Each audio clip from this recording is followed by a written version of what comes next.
المشتركين محمد علي. كلنا بانتظار إطلالة خاصة من ضيفة البرايم السادس الممثلة المهضومة ميس حمدان.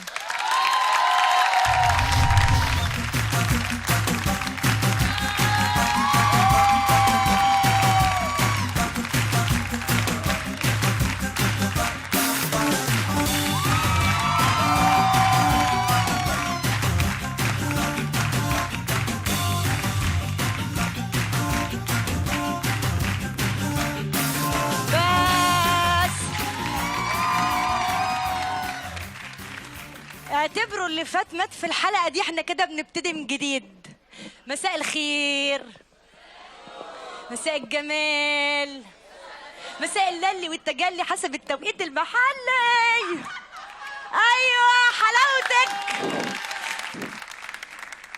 على فكرة انا مش جاية النهاردة عشان اهزر ولا جاية انكد خالص.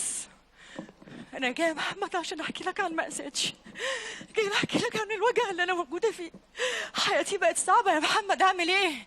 لازم احكي لك على الوكسة اللي انا فيها يا محمد، احكي لك على الوكسة اللي انا فيها يا عم حسن، احكي لك على الوكسة اللي انا فيها يا بنت. عندي سؤال واحد وعايزة الرد عليه.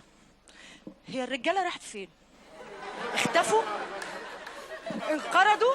بعتوهم على الحرب يعني وما رجعوش؟ يرضيك يعني بنت مزة وحلوة زي كده لغاية دلوقتي قاعدة في بيت أمها؟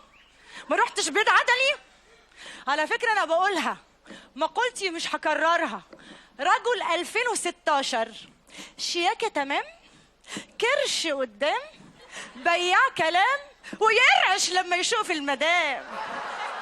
مش عارفة أعمل إيه مع الرجالة بجد، مطلعين عيني، عاملين نفسهم فتكين قوي. يعني راجل من دول اول ما يخش على البت في الاول يخش عليها بالحنجل والمنجل والحركات النص كم دي، تيجي تطلبيه يرد عليك يقول لا يا بيبي اقفلي، انا اللي اطلبك يا حبيبتي انت ما تطلبينيش. يجي يخرج معاكي اول خروجه يجري عشان يفتح لك باب العربيه. بص يا ست منك ليها، الراجل لما يفتح لك باب العربيه حاجه من الاثنين، يا اما انت جديده يا اما العربيه جديده. يا انت جديدة يا اما العربية جديدة. الرجالة كلها بتخون صح ولا لا؟ كلها بتخون؟ لا صح.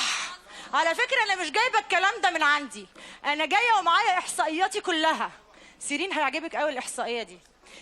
في احصائية معمولة في لبنان يا محمد بتقول لك انه 80% من الرجالة الموجودين في لبنان بيخونوا. 80%. شايفين انا سامعه سيرين بتقول في قلبها ايه؟ انا اكيد جوزي بيحبني كتير، جوزي مستحيل يكون من هولي، جوزي اكيد مش من هولي، انا جوزي بيحبني كتير، جوزي اكيد من 20% التانيين. ما تفرحيش قوي يا اختي، عارفه ليه؟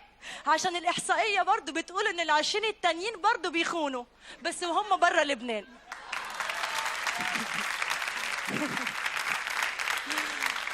فما تبقيش واثقة من نفسك يا ننسي يا فنسي.